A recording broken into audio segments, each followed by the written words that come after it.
अस्सलाम वालेकुम students, this is Mohammad यकूब। मैं कंसेप्ट एकेडमी के रेफरेंस से एज अ केमिस्ट्री टीचर बात कर रहा हूँ। आज हम केमिस्ट्री का एक टॉपिक पढ़ेंगे, how to write a chemical formula. इससे पहले कि हम अगला टॉपिक स्टार्ट करें, मैंने प्रीवियसली आपको एक असाइनमेंट दी थी। इसमें मैंने आपको कुछ क्वेश्चंस खुद सॉल्व करने के लिए कहा था। उन क्वेश्चन का आंसर मैं अब दे देता हूँ। होप सो कि आपने भी कर लिए होंगे। पहला क्वेश्चन था, how many atomic mass unit 1 gram of a substance has. 1 gram atomic mass unit में सब्सटेंस में कितने एटॉमिक मास यूनिट होते हैं। इसको सिंपली हम क्या करेंगे, 1 ग्राम को ऊपर लिखेंगे, उसको डिवाइड कर देंगे। हमारी जो वैल्यू होती है एक एटॉमिक मास यूनिट की, वो है 1.66 multiply by 10⁻²4। Then we can find out that 6.022 multiply by 10⁻23 atomic mass unit. तो इसका जवाब आएगा हमारे पास 6.02 मल्टीप्लाई बाई 10⁻23। और दूसरा क्वेश्चन था कि क्या एटॉमिक मास यूनिट एक सिस्टम इंटरनेशनल यूनिट है। तो सिस्टम इंटरनेशनल यूनिट जो होता है किसी भी सिस्टम सब्सटेंस का, वो किलोग्राम में होता है। चूँकि एक एटम एक बहुत ही छोटा एक पार्टिकल होता है किसी भी सब्सटेंस का, इसका atomic mass unit find out करना बहुत मुश्किल है। That's why atomic mass is stated as very small unit. तो एटॉमिक मास यूनिट जो होता है ये इक्वल होता है 1.66 मल्टीप्लाई बाई 10⁻24 ग्राम के। ओके, तो अगर तो किलोग्राम में रिप्रेजेंट करते हैं then it is known as a system international unit. और चूँकि हम ग्राम में रिप्रेजेंट कर रहे हैं तो ये किलोग्राम का एक सब यूनिट है। तीसरा क्वेश्चन था कि एटॉमिक नंबर और एटॉमिक मासेस में क्या रिलेशनशिप है। हमने सिंपल इनकी डेफिनेशन पुट कर देनी है, दोनों की, एटॉमिक नंबर की भी एटॉमिक मासेस की भी। लेकिन इसको रिलेशनशिप के अंदर लिखने के लिए हम इसको कॉलम दरमियान में बनाएंगे कि एटॉमिक नंबर और एटॉमिक मासेस में क्या फ़र्क है। पहले डेफिनेशन लिखेंगे एटॉमिक नंबर की कि simply the number of proton present inside the nucleus of an atom, it is known as atomic number. और दूसरा पॉइंट आ जाएगा कि it is represented as Z. दूसरा, एटॉमिक मास क्या होता है, the sum up of proton and neutron present inside the nucleus of an atom, it is known as atomic mass। और इसको रिप्रेजेंट किया जाता है ए से।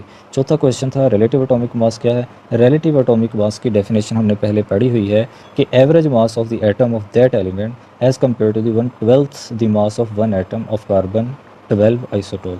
तो कार्बन 12 आइसोटोप के साथ जब हम रिलेट करते हैं किसी भी एटम के मास को, तो हम कह देते हैं कि ये एक रिलेटिव एटॉमिक मास है और इसका यूनिट होता है AMU यानी एटॉमिक मास यूनिट। आखिरी क्वेश्चन था कि why atomic mass of an atom is defined as relative atomic mass. ये इसका चूँकि जवाब मैंने पहले भी दिया था कि हम रिलेटिव एटॉमिक मास के अंदर ही किसी भी एटम का मास क्यों फाइंड आउट करते हैं। एटम का जो मास, एटम एक बहुत ही छोटा पार्टिकल है जिसको हम आम आँख से तो क्या हम लाइट माइक्रोस्कोप के ज़रिए भी नहीं दे सकते। तो उसका वज़न नामुमकिन है करना। उसका वज़न यानी मास मालूम करने के लिए हमें क्या करना पड़ता है, रिलेट करना पड़ता है। और रिलेट करने के लिए हमारे पास एक स्केल है, वो स्केल है कार्बन 12। हम कार्बन 12 के साथ कंपेयर करके हम उसका जो वेट है यानी मास है वो मालूम करते हैं। और एक एटॉमिक मास यूनिट जो होता है यानी इसका जो मास का रिलेटिव एटॉमिक मास का जो यूनिट होता है वो AMU होता है। और एक AMU इक्वल होता है 1.66 मल्टीप्लाई बाई 10⁻24 ग्राम के।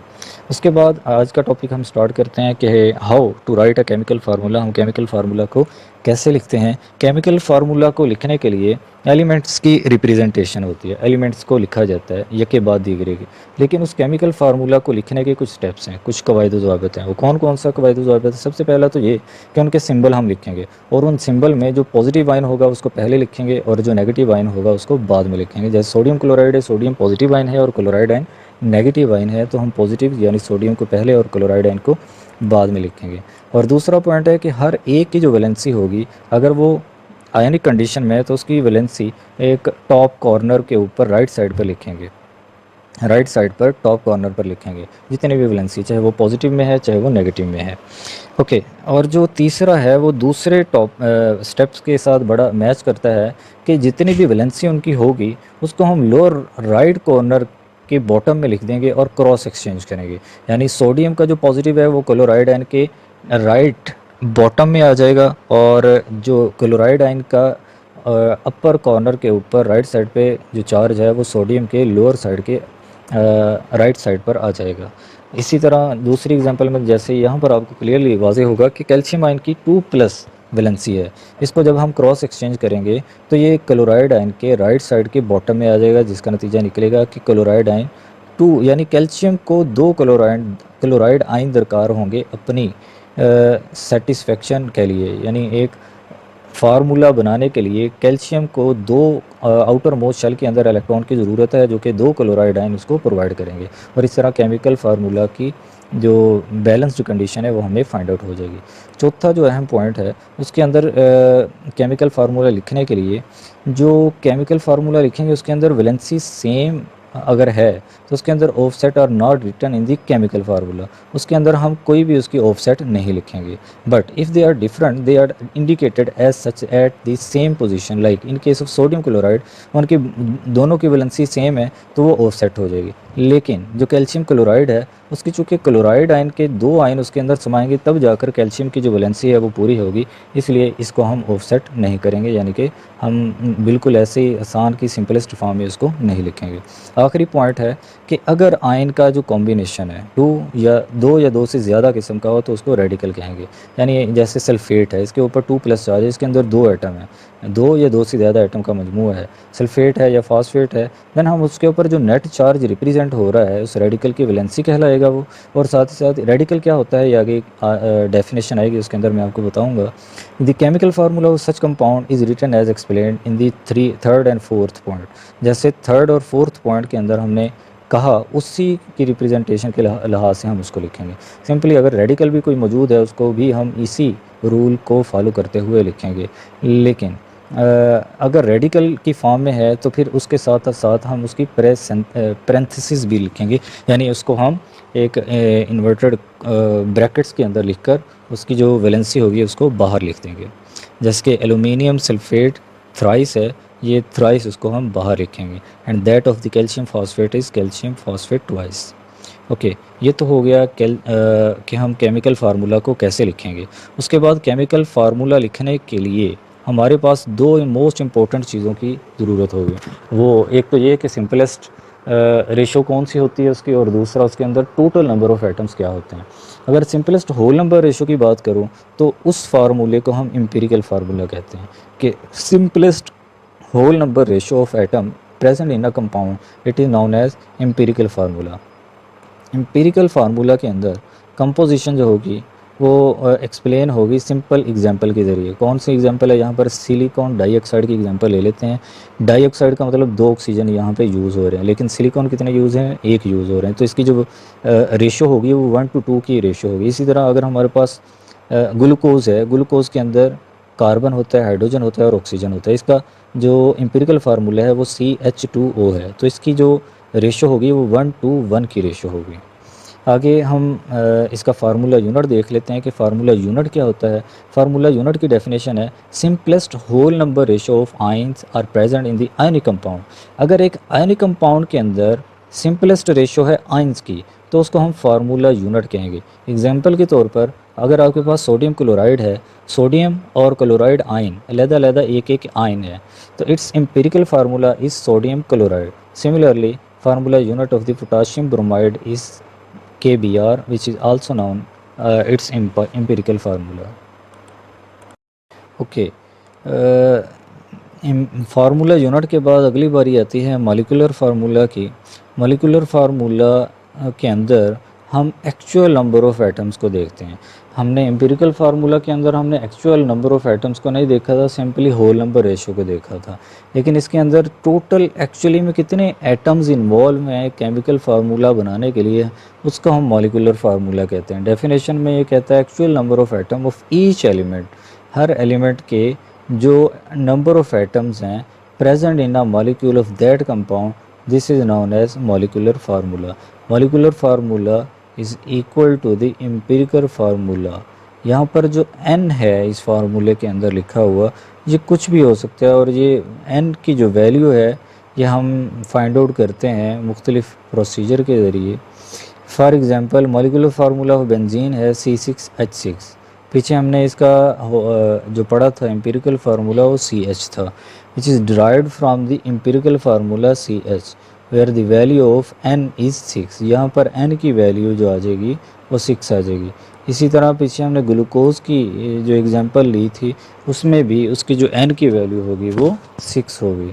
A molecular formula of a compound may be same or multiple of empirical formula a few compound। यहाँ पर कुछ एग्जांपल आपको दी गई हैं, वो एग्जांपल ये इस पीरियोडिक इस टेबल के अंदर हैं। हाइड्रोजन परऑक्साइड है, ये इसका एम्पिरिकल फार्मूला है, किसका, वाटर का। मॉलिक्यूलर फार्मूला क्या हुआ, H2O2 यानी हाइड्रोजन परऑक्साइड।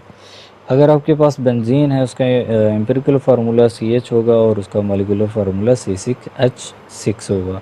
ग्लूकोज का जो एम्पिरिकल फार्मूला होगा वो C6H12O6 और उसका मॉलिक्यूलर फार्मूला इसका एम्पिरिकल फार्मूला CH2O और मॉलिक्यूलर फार्मूला C6H12O6 होगा। उसके बाद हम एक छोटा सा टॉपिक पढ़ते हैं, आखिरी ये एक बात करके मैं बात कंप्लीट करूँगा।